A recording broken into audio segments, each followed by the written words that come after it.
Hello everyone, I am Pooja Raut. Welcome to Adda 24/7 School. In this video, we will discuss about states of Indian environment or the current scenario of Indian environment. In a previous video, we discussed about what is environment, definition of environment, function of environment और उसी के साथ साथ हमने देखा था कि human development के साथ एनवायरनमेंट पे क्या इम्पैक्ट पड़ा और इससे इन्वायरमेंट में जो इम्पैक्ट पड़ा है उससे अब फिर से ह्यूमंस पे क्या इम्पैक्ट पड़ रहा है ये हमने देखा। सो बच्चों स्टार्ट करेंगे आज का सेशन जो कि हमारा किस पे है बच्चों, स्टेट्स ऑफ इंडियन एनवायरनमेंट में। सो बच्चों अगर हम इंडिया की बात करें, सो बच्चों अगर हम ज्योग्राफिकल इंडिया की ज्योग्राफिकल या इन्वायरमेंट की बात करते हैं, सो मैम हमारे जो इंडिया में बायोडाइवर्सिटी हमें बहुत देखने को मिलती, नेचुरल रिसोर्सेज हैं मैम वो बहुत सारे हैं, मिनरल्स भी मैम बहुत ज़्यादा पाए जाते हैं। एक तरह से भारत को यानी इंडिया को खनिजों का अजायब घर कहा जाता है। अगर हम मैप में देखें बच्चों, ये हमारा इंडिया का मैप है जो क्या बता रहा है, जो मिनरल्स और फॉरेस्ट डेंसिटी के बारे में बता रहा है, जहां पे हम देखेंगे लगभग इंडिया के जो सारे स्टेट है बच्चों उसमें हमें मिनरल्स और बच्चों फॉरेस्ट डेंसिटी और बायोडाइवर्सिटी देखने को मिल जाएगी। जहां हम राजस्थान की बात करते हैं तो बच्चों वहां पे हमें अलग बायोडाइवर्सिटी देखने को मिलती है, नॉर्थ ईस्ट की बात करते हैं तो वहां हमें अलग देखने को मिलती है। वहीं बच्चों अगर हम मिनरल्स की बात करें तो लगभग हमारे इंडिया के जितने भी स्टेट हैं उनमें कुछ ना कुछ हमें मिनरल्स मिल जाते हैं। वहीं कुछ स्पेसिफिक स्टेट है, जैसे अगर हम बात करें झारखंड, उड़ीसा, छत्तीसगढ़, ठीक है बच्चों, ये जो स्टेट है देखो यहाँ पे जो स्टेट है बच्चों वो वाले जो स्टेट है उनमें भरपूर मात्रा में मिनरल्स मिलते हैं, जैसे कि लोहा हो गया, आयरन हो गया, ठीक है, वहीं बच्चों कोल हो गया, ये यहाँ पे भरपूर मात्रा में हमें मिलते हैं। सो बच्चों अगर हम इंडियन एनवायरनमेंट का स्टेटस देखते हैं तो हमें क्या मिलता है, India has the abundant natural resources in term of rich quality of soil। यहाँ पे बच्चों रिच क्वालिटी की सॉइल है जिससे कि हमारी जो फर्टिलिटी है वो बहुत ज़्यादा अच्छी है। 100 of rivers and tributaries, lush green forest, plenty of mineral deposits beneath and the land surface was stretched on the Indian Ocean range of the mountain and etc। अगर हम बात करें बच्चों इंडिया में हमें क्या क्या, अगर हम नेचुरल रिसोर्सेज की बात करें सो हमें क्या क्या देखने को मिलता है, हमें रिच क्वालिटी की सॉइल देखने को मिलता है। 100 ऑफ रिवर्स हैं हमारे इंडिया में बच्चों, 100 ऑफ रिवर्स हैं जिसमें गंगा, यमुना ये सबसे जो बड़ी हैं और जो लगातार जिनका फ्लो होता रहता है, ठीक है, और उनकी जो ट्रिब्यूटरीज हैं, उनकी जो सहायक नदियां हैं वो है बच्चों बहुत ज़्यादा हमारे पास क्या है, ग्रीन फॉरेस्ट है, ठीक है। उसके अलावा बच्चों बहुत सारे हमें क्या मिलते हैं, मिनरल्स देखने को मिलते हैं, ठीक है, वो हमें कहाँ मिलते हैं, जमीन के नीचे देखने को मिलता है, हमें देखने को मिलता है बेनेथ, ठीक है, एंड हमारे जो लैंड के सरफेस पे वहां पे मिलते हैं, ठीक है बच्चों। हमारे जो है चारों तरफ इंडिया के जो तीनों तरफ है बच्चों क्या है, ओशन से हम घिरे हुए हैं और हमारे इंडिया में हमें रेंज ऑफ माउंटेन्स दिख जाते हैं, जैसे हिमालयन रेंज हो गया, अरावली रेंज हो गया, ठीक है, यहाँ पे सतपुड़ा रेंज हो गया, बहुत सारी हमें रेंज भी देखने को मिल जाती है। Okay, black soil of the Deccan plateau is particularly suitable for cultivation of cotton. जो बच्चों ब्लैक सॉइल है जो कि हमारे डेक्कन प्लांट्यू में जो मिलती है वहां पे हमें जो वो सबसे अच्छी किसके काम में आती है, कौन से हमारे यहाँ पे पर्टिकुलरली सूटेबल वो किसके लिए है, यहाँ पे कॉटन के कल्टीवेशन के लिए सूटेबल है, जिससे बच्चों ये जो कॉटन है वो किस इंडस्ट्री में काम आता है, हमारे टेक्सटाइल इंडस्ट्री में काम आता है। हम जो कपड़े पहनते हैं वो कैसे बनते हैं, कॉटन से ही बनते हैं। और बच्चों इसके लिए, इसके कल्टीवेशन के लिए सबसे अच्छी जो मिट्टी है, जो सॉइल है वो कौन सी है, ब्लैक सॉइल है, जो कि हमें कहाँ मिलता है, डेक्कन प्लांट्यू में मिलता है। आगे हम बात करेंगे बच्चों Indo Gangetic plains spread from the Arabian Sea to the Bay of Bengal are one of the most fertilise, intensively cultivated and densely populated region in the world. वहीं बच्चों अगर हम इंडो गैंगटिक प्लांट्स की बात करें, इंडो गैंगटिक प्लांट्स यहाँ से लेकर बच्चों यहाँ तक, ठीक है, ये इंडो गैंगटिक प्लान है, प्लेन्स है बच्चों, ठीक है। अब बच्चों यहाँ पे सबसे ज्यादा हमें क्या मिलती है, हमारी फर्टिलाइज जो लैंड मिलती है बच्चों, यहीं पे मिलती है। और यहीं पे सबसे ज्यादा क्या होता है, कल्टीवेशन होता है। यहीं पे सबसे ज्यादा एग्रीकल्चर में लोग लगे हुए हैं और बच्चों यहाँ पे बहुत ही डेंसिटी में लोग रहते हैं, ठीक है। और यहाँ पे बच्चों बहुत ज्यादा प्रोडक्टिव होता है, एग्रीकल्चर जो प्रोडक्शन होता है वो सबसे ज्यादा यहीं होता है, ठीक है बच्चों। अब बच्चों हमारे पास इतने सारे मिनरल्स हैं, इतने सारे नेचुरल रिसोर्सेस हैं, हमारे पास बहुत सारे फॉरेस्ट हैं, फिर भी देखो हमें प्रकृति ने, हमारा जो इंडिया है ना, हमें प्रकृति ने सब कुछ दिया है, हमारे पास सारी चीजें। अब बच्चों हमने उन चीजों को कैसे यूज किया, आपको तो पता ही है। हमने इन्वायरमेंट में हमेशा अपनी ग्रिड को क्या रखा है, ऊपर रखा है। और इसीलिए हमारे जो नेचुरल रिसोर्स है, जो वो धीरे धीरे कहाँ हो गए, खत्म होने की तरफ चले गए, ठीक है। हमने इस तरह से बच्चों उनका यूज किया है कि जो वेस्टेज है वो क्या हो रहा है, वो भी क्या हो रहा है बच्चों, यहाँ डिग्रेडेबल नहीं हो रहा है, उसको इन्वायरमेंट एब्जॉर्ब नहीं कर पा रहा है। यानी हमने बहुत ज्यादा ढंग से यूज नहीं किया, हमने बहुत ज्यादा यूज कर लिया। इससे बच्चों हमारा जो इन्वायरमेंट है, हमें प्रकृति ने इतना अच्छा इन्वायरमेंट दिया था, उसको हमने यहाँ पे क्या करा, खराब कर दिया। सो बच्चों अगर हम बात करें इंडिया में और कौन कौन से मिनरल्स होते हैं, so large deposits of iron और coal and natural gas are found in the country. वहीं भारत में हमें बहुत सारे आयरन ऑर्स देखने को मिल जाएंगे बच्चों, बहुत सारे मिनरल्स देखने को मिल जाएंगे, नेचुरल गैस, कोल देखने को मिल जाएगा, ठीक है। India account for nearly 8% of the world total iron और रिजर्व, ठीक है। पूरे वर्ल्ड में अगर हम आयरन और रिजर्व की बात करें तो इंडिया में 8% का आयरन और रिजर्व हमें मिलता है, ठीक है। उसके अलावा बच्चों bauxite, copper, chromite, diamonds, gold, lead, lignite, magnesium, zinc, uranium, etc. are also available in a different part of the country. बच्चों हमारे इंडिया में हर तरह का बच्चों मिनरल्स देखने को मिल जाएगा, हर तरह का मिनरल्स इंडिया में मिलता है, निकाला जाता है। सो बच्चों मिनरल्स के लिए मैंने क्या कहा, इंडिया क्या है, इंडिया बच्चों खनिजों का अजायब घर है। यहाँ पे क्या मिलता है, हर तरह के क्या मिलते हैं बच्चों, मिनरल्स देखने को मिल जाते हैं। अब बच्चों आगे करेंगे, the development activity in India have resulted in pressure in its finite natural resource. अब बच्चों हमारा जो डेवलपमेंट हुआ, ठीक है, हमने कल ही इस पे चर्चा की थी, हमने कल ही इस पे बात किया था कि हमने जो नेचुरल रिसोर्सेज बनाए हैं, या हमारे जो नेचुरल रिसोर्सेज हैं, हमने हमारे डेवलपमेंट में, ह्यूमन डेवलपमेंट, इंडस्ट्रियल डेवलपमेंट में इस तरह से उनका यूज किया है जिससे कि हमारे इन्वायरमेंट पे क्या हुआ, इनवर्स इम्पैक्ट पड़ा है, ठीक है। Besides creating impact on a human health and wellbeing. अब बच्चों यहाँ पे नेगेटिव इम्पैक्ट पड़ा है किस पे, इन्वायरमेंट में। अब बच्चों जो इन्वायरमेंट पे नेगेटिव इम्पैक्ट पड़ा है उससे फिर से ह्यूमन बीइंग पे और ह्यूमन वेल बीइंग पे क्या हुआ है, वहां पे भी इनवर्स इम्पैक्ट पड़ा है। सो बच्चों क्या इनवर्स इम्पैक्ट पड़ा है इसके बारे में बात कर लेते हैं। सो बच्चों सबसे बड़ा है चैलेंज ऑफ इंडियन एनवायरमेंट में क्या देखेंगे हम, threat of poverty induce environmental degradation. Environmental degradation या फिर हम कहें लैंड डिग्रेडेशन से क्या हुआ है बच्चों, पॉवर्टी क्या हुई है, इंक्रीज हुई है, कंटिन्यू पॉवर्टी क्या हुई है, इंक्रीज हुई है। Threat of pollution from affluence and a rapid growing industrial sector, ठीक है। अब बच्चों एयर पॉल्यूशन बहुत ज्यादा हो गया और उसकी कॉस्ट कौन बेयर कर रहा है, ह्यूमन बीइंग बेयर कर रहा है। अब बच्चों हमने क्यों करा, एयर पॉल्यूशन क्यों करा, सिंपल सी बात है, हमारा इंडस्ट्रियलाइजेशन इतना ज्यादा हो गया, हमने ह्यूमन डेवलपमेंट में नई टेक्नोलॉजी का यूज करने में क्या करा है, हमने ये सारी चीजें करी हैं और इनसे क्या हुआ, कंटिन्यू क्या हुआ, एयर पॉल्यूशन हुआ। अब एयर पॉल्यूशन हुआ, उसी के साथ साथ हमारे इन्वायरमेंट को क्या हुआ, हार्म हुआ। और अब इन्वायरमेंट को हार्म हुआ तो फिर से किसको हार्म हो रहा है, ह्यूमन बींग्स को ही हार्म हो रहा है, ठीक है। सो बच्चों सबसे पहला है थ्रेट ऑफ पॉवर्टी हुआ, सेकेंड इज यहाँ पे थ्रेट ऑफ पॉल्यूशन है, जो बच्चों किससे हुआ, यहाँ पे रैपिड इंडस्ट्रियल ग्रोथ की वजह से हुआ है। Air pollution, water contamination, soil erosion and deforestation and wildlife extension existence are some of the most pressing environmental concern in India, ठीक है बच्चों। वहीं बच्चों एयर पोल्यूशन हुआ है हमारा किसकी वजह से, इंडस्ट्रियलाइजेशन का।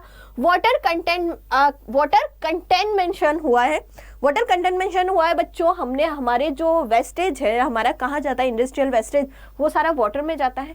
सॉइल एरिएशन हो गया, हमारी जो सॉइल है वो भी बहुत ज़्यादा पॉल्यूटेड हो गई, हमने इतने ज़्यादा, अगर हम एग्रीकल्चर लैंड की बात करें सो हमने इतना ज़्यादा उसमें केमिकल मिला दिया है कि वो क्या हो गया बच्चों, उसकी जो फर्टिलिटी थी वो खत्म हो गई है। डिफॉरेस्टेशन हो गया है, डिफॉरेस्टेशन हो गया है, डिफॉरेस्टेशन यानी हमने जंगलों को खत्म कर दिया है। वाइल्ड एक्सटेंशन हो गया है बच्चों, एक्सटेंशन हो गया है मतलब कि जो हमारी वाइल्ड लाइफ थी वो धीरे धीरे क्या हो गई, कम होने लग गई है।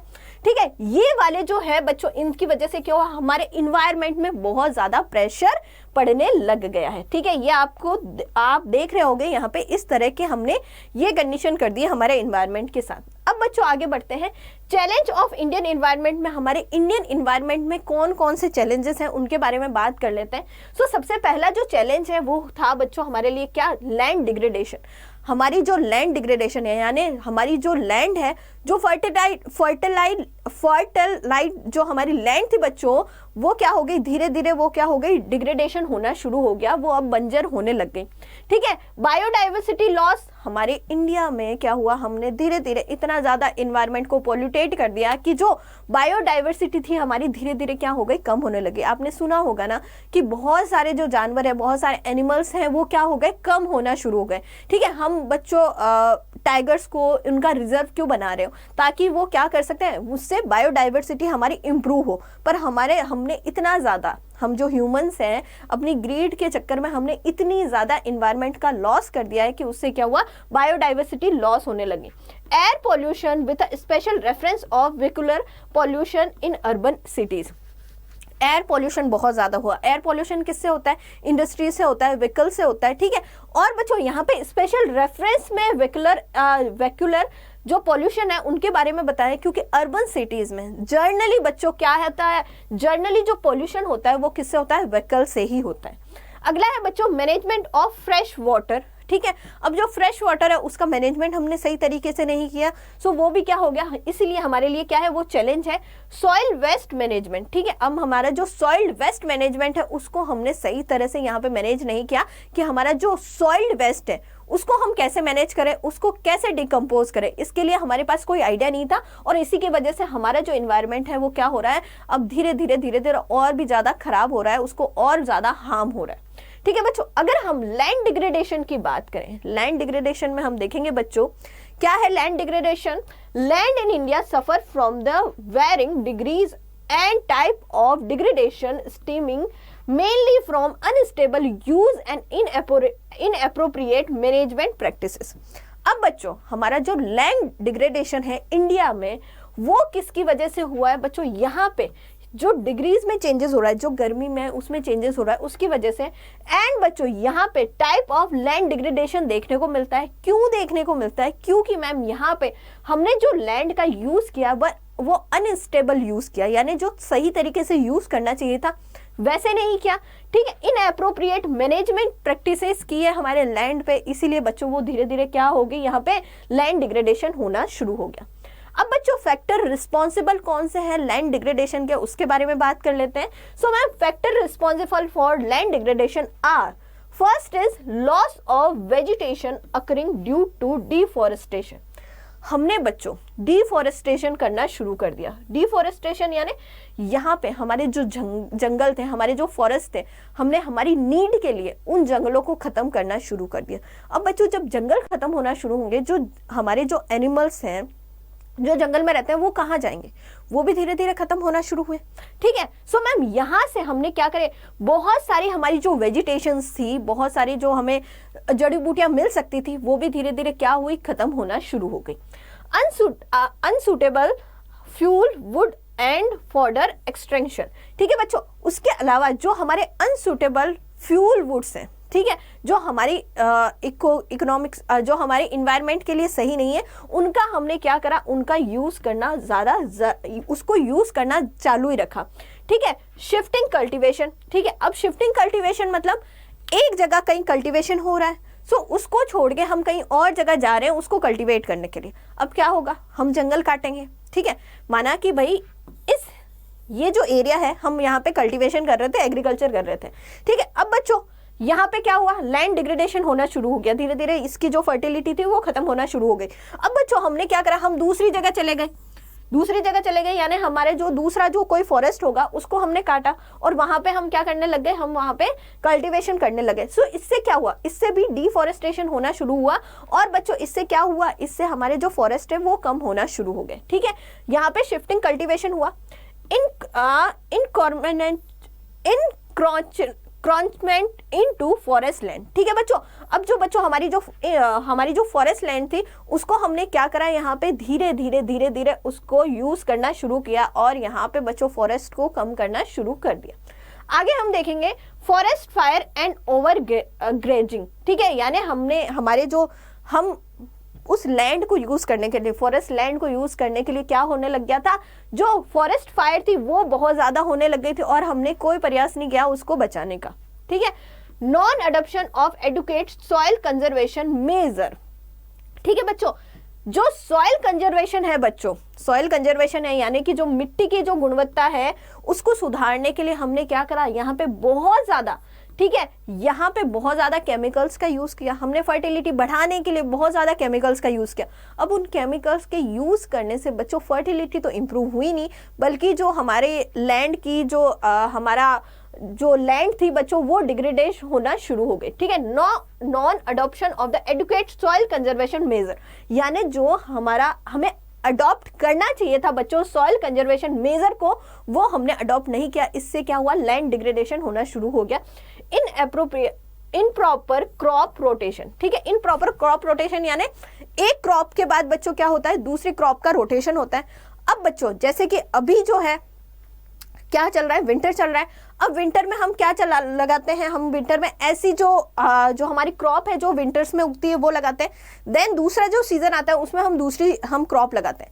अब बच्चों जो हमारा कल्टीवेशन था उसमें जो क्रॉप थी बच्चों वो लगाने का एक पूरा रोटेशन होता है कि एक क्रॉप लगने के बाद हमें उसको रोटेट करना पड़ता है, यानी दूसरी क्रॉप लगाना पड़ता है। अगर हम एक इक्वल क्रॉप लगाएंगे तो हमारी जो फर्टिलिटी है लैंड की वो सही तरीके से काम नहीं करेगी। सो बच्चों यहाँ पे जो क्रॉप का रोटेशन था वो सही तरीके से नहीं हो पाया, इम्प्रॉपर तरीके से हुआ, तो इससे भी क्या हुआ, हमारा लैंड डिग्रेडेशन होना शुरू हो गया। Indiscriminate use of agro chemicals such as fertiliser and pesticides. ठीक है बच्चों, अब जो बच्चों हमने जो हमारे इको फ्रेंडली, ना तो हमने फर्टिलाइजर यूज किए ना ही पेस्टिसाइड यूज किए, हमने ऐसे केमिकल वाले फर्टिलाइजर्स और मैम यहाँ पे पेस्टिसाइड यूज किए, जिससे कि हमारे क्या हो गया, जो फर्टिलिटी थी वो क्या हो गई, धीरे धीरे कम होना शुरू हो गई। ठीक है, improper planning and management of irrigation system. वही बच्चों हमारा जो इरिगेशन सिस्टम था, इरिगेशन सिस्टम जो प्रॉपर होना चाहिए था लैंड पे, वो हमने सही से हमने प्लानिंग नहीं किया और मैनेजमेंट भी उसको सही तरीके से नहीं किया। इसकी वजह से क्या हुआ, लैंड डिग्रेडेशन होना शुरू हो गया। आगे हम देखेंगे बच्चों extension of a ground water in the competing use of land for forestry, agriculture, pasture, human settlement and industrial exerts an immense pressure on the country finite land resources। ठीक है बच्चों, अब बच्चों जो हमारा ग्राउंड वाटर था उसका हम यूज करते थे, बिल्कुल यूज करते थे, जो कि हमारा यूज होता था।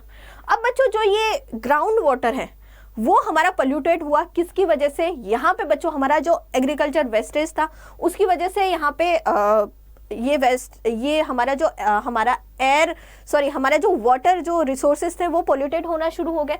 इंडस्ट्रियल वेस्टेज था, उसकी वजह से बच्चों यहाँ पे वेस्टेज होना शुरू हो गया। हमारे पास फाइनाइट रिसोर्सेज थे यहाँ पे वाटर के, वो हमारे सारे बच्चों ह्यूमंस डेवलपमेंट में क्या हुए, पोल्यूटेड होना शुरू हो गए। ओपन एक्सेस रिसोर्सेज, ठीक है, हमारे जो ओपन एक्सेस रिसोर्सेज थे उनका एक्सेस हमने सही से नहीं किया। ठीक है, poverty of agriculture dependent people. वही बच्चों पॉवर्टी जो है, हमारी जो एग्रीकल्चर, हमारा जो प्राइमरी जो सेक्टर है बच्चों, उसमें सबसे ज़्यादा जो है हमारे इंडियंस लगे हुए हैं। क्यों लगे हुए हैं, क्योंकि ज़्यादातर लोग कहाँ रहते हैं, रूरल एरिया में रहते हैं। अब बच्चों वहाँ पे क्या हुआ, धीरे धीरे इतने केमिकल्स यूज करके क्या हुआ, इतने ऐसे केमिकल वाले फर्टिलाइजर यूज करके जो लैंड थी वो डिग्रेडेट होना शुरू हो गई, और उसका ये कॉज हुआ कि जो वो इतने सारे लोग थे वो क्या हो गए, वो अनएम्प्लॉयड हो गए। ठीक है, अब फर्टिलिटी हुई नहीं, कुछ क्रॉप कोई लगी नहीं, तो क्या हुआ, धीरे धीरे लोग क्या हो गए, यहाँ पे पुअर होना शुरू हो गए। ठीक है, पुअरिटी ऑफ एग्रीकल्चर डिपेंडेंट पीपल, अब वो जो एग्रीकल्चर पे डिपेंड थे जो लोग, वो क्या हुए, धीरे धीरे पुअर होना शुरू हो गए। आगे देखते हैं बच्चों और कौन कौन से चैलेंजेस है। अगर हम बात करें, the per capita forest land in country is only 0.06 Hector against the requirement of 0.47 Hector to meet basic need, resulting in an excess filling of about 15 million cubic meter forest over the permissible limit। ठीक है बच्चों, अगर हम India की बात करें, हमने इतना ज़्यादा डिफॉरेस्टिंग कर दिया कि इंडिया में अगर हम अभी की बात करें, पर कैपिटा फॉरेस्ट जो लैंड है वो कितनी है बच्चों, हमारी कंट्री की 0.06 यहाँ पे हेक्टर है। वही बच्चों होनी कितनी चाहिए, रिक्वायरमेंट होनी कितनी चाहिए, 0.47 की रिक्वायरमेंट होनी चाहिए, और हमारे इंडिया में सिर्फ 0.06 से बहुत ज़्यादा कम है। ठीक है बच्चों, वही बच्चों, ठीक है, बेसिक नीड्स, ठीक है, hectare to meet basic needs, हमारी जो बेसिक नीड्स है उसके लिए इतने फॉरेस्ट होनी जरूरी थी, इतनी फॉरेस्ट लैंड होनी जरूरी थी, resulting of excess felling of about 15 million cubic metre forest over the permissible limit. तो बच्चों अब हमें कितनी परमिशेबल लिमिट है, हमारी कम से कम होनी चाहिए बच्चों कितनी, 15 हेक्टर, ठीक है, cubic metre, 15 million cubic metre forest हमारा होना चाहिए इंडिया में, अगर हमारी जो बेसिक नीड है उसको कंप्लीट करने के लिए। ठीक है बच्चों, estimate the soil erosion show that soil is being eroded at a rate of 5.3 billion ton a year for the entire excess of the recharge capacity।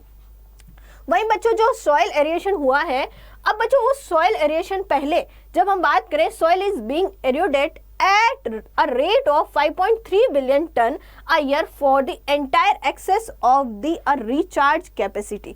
ठीक है बच्चों, अगर हम बात करें सो हमारी जो सॉइल जो एरिएशन हुआ है, ठीक है, वो क्या बताता है कि जो सॉइल एरोडेट हुआ है वो कितना है बच्चों, रेट है बच्चों उसकी 5.3 बिलियन टन है अ ईयर। ठीक है, 5.3 बिलियन टन है, जो कि बच्चों हमारी क्या है, एक्सेस कैपेसिटी के लिए क्या है, रिचार्ज करने के लिए यहाँ पे बच्चों जरूरी है। ठीक है बच्चों, आगे देखते हैं, India support approximately 70% of the world human and 20% of life stock population on the mayor 2.5% of the world geographical area.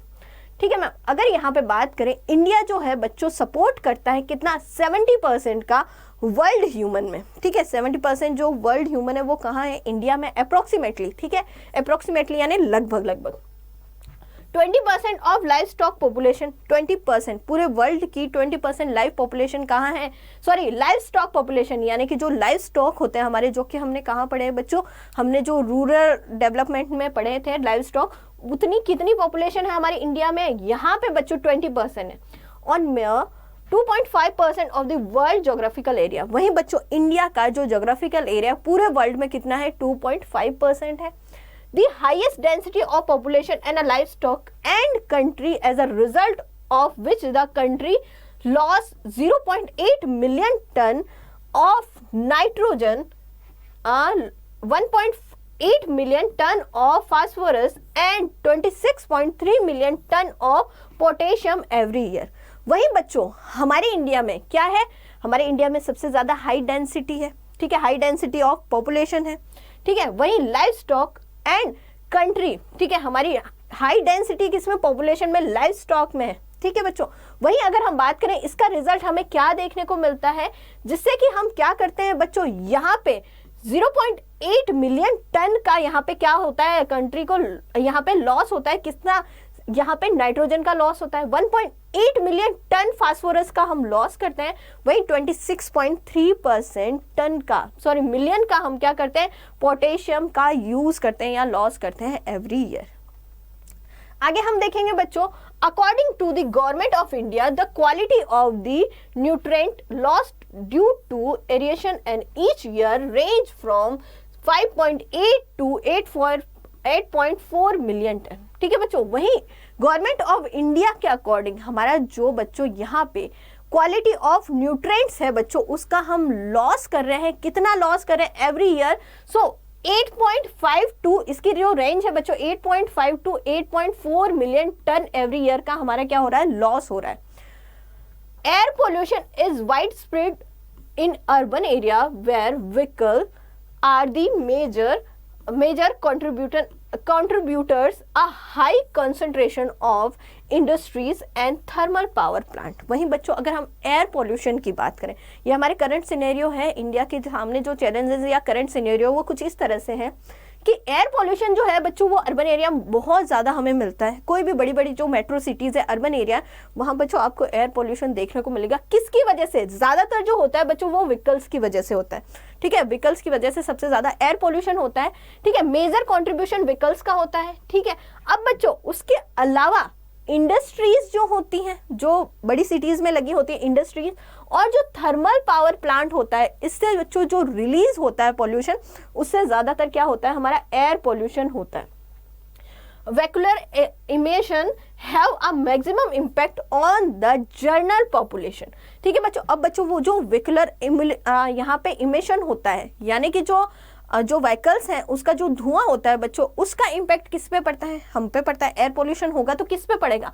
हम पे। तो मैक्सिमम इम्पैक्ट किस पे पड़ेगा? यहाँ पे जनरल पॉपुलेशन पे पड़ता है। Number of motor vehicle has increase from about 3 lakh in 1951 to 30 crore in 2019।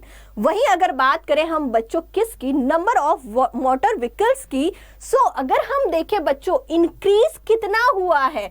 3% कितना था? 1951 में जो पॉपुलेशन थी उनके पास 3% ही क्या थे? व्हीकल्स थे। वहीं अगर हम बात करें सो मैम 2019 में ये बढ़ के कितने हो गए?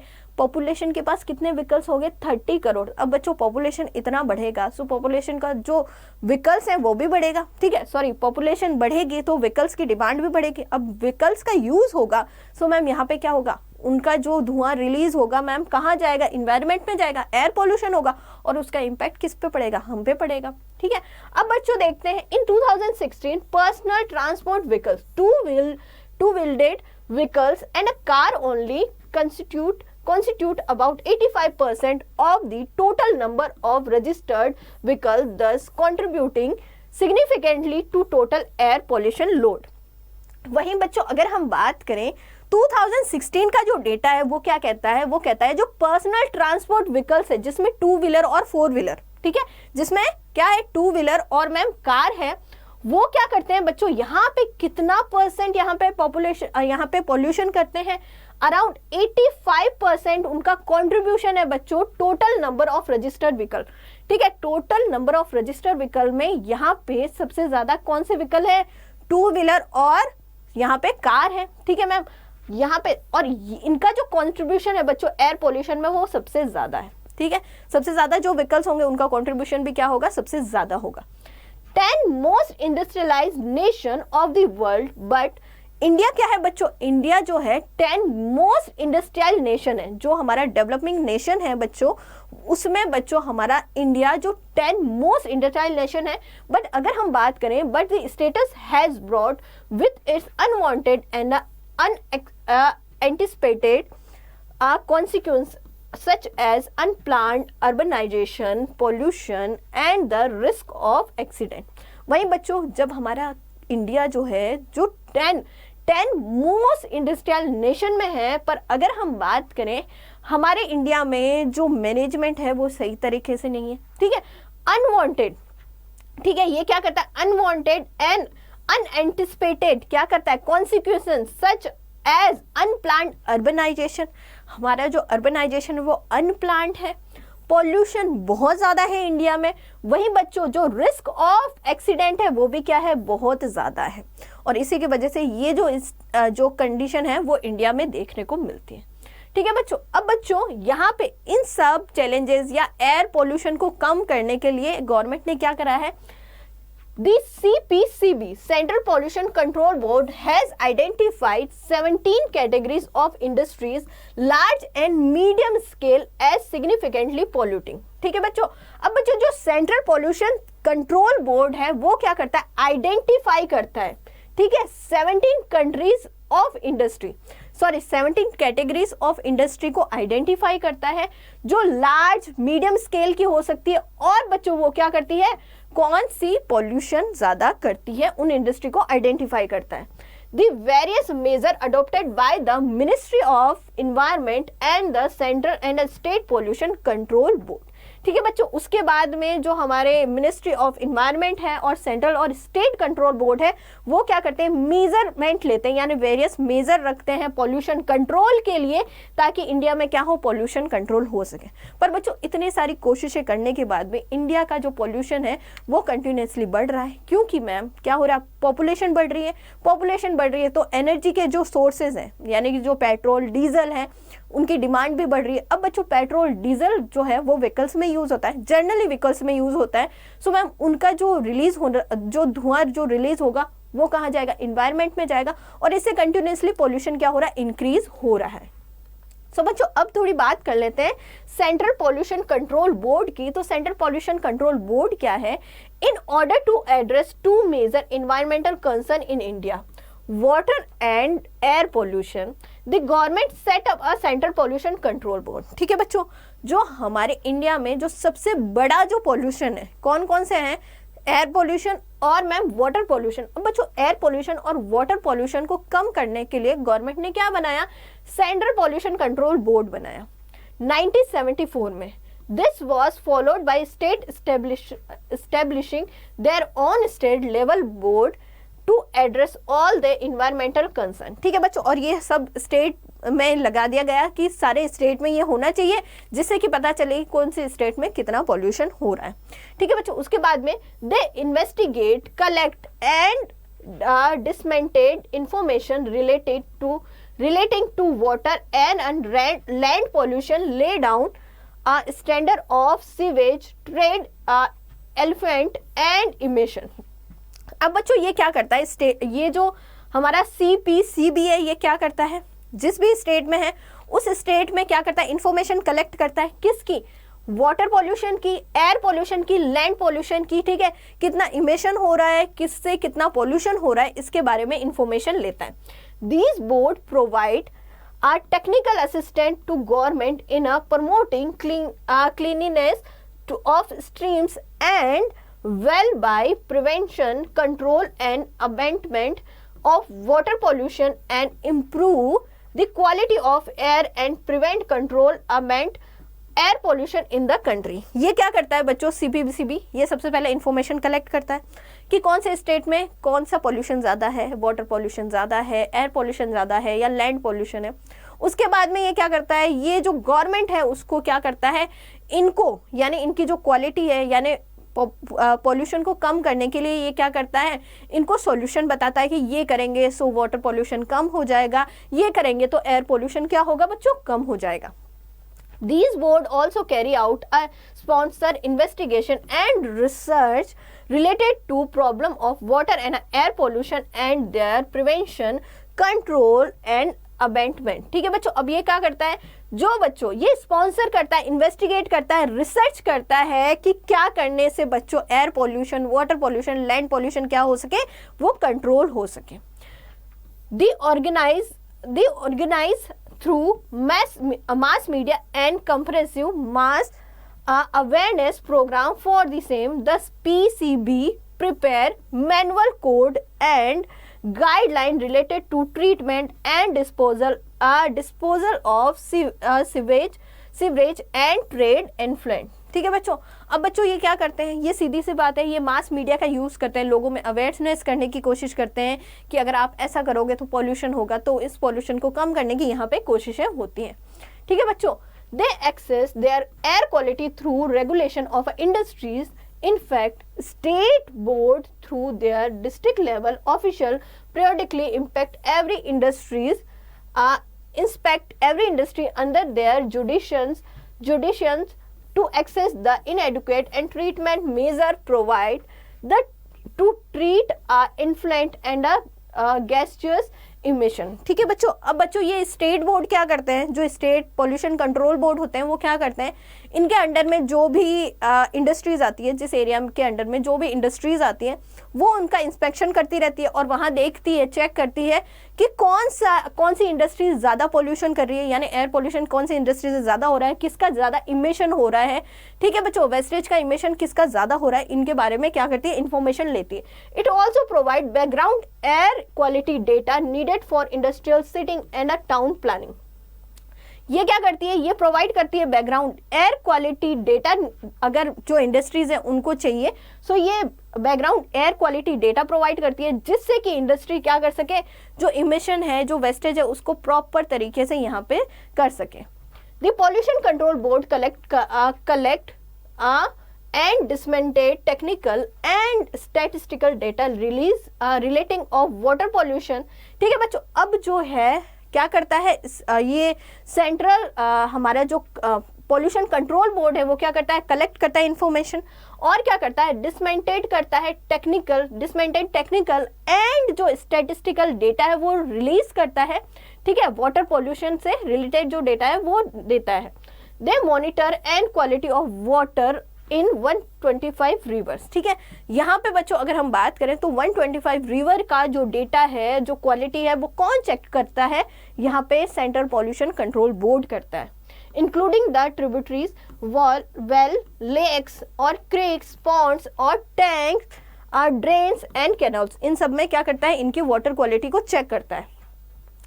Visit a near by. ठीक है बच्चों, ये आपके लिए है। ठीक है, सो बच्चों यहाँ पे हमने देखा कि सेंट्रल पॉल्यूशन कंट्रोल बोर्ड कब बना था, क्यों बना था और वो किस तरह से काम कर रहा है, ये हमने देखा।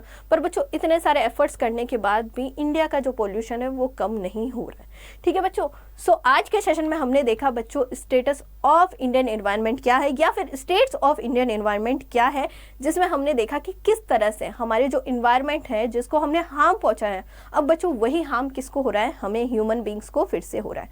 आई होप सो बच्चों कि आपको ये जो लेक्चर है वो समझ में आया होगा। Thank you.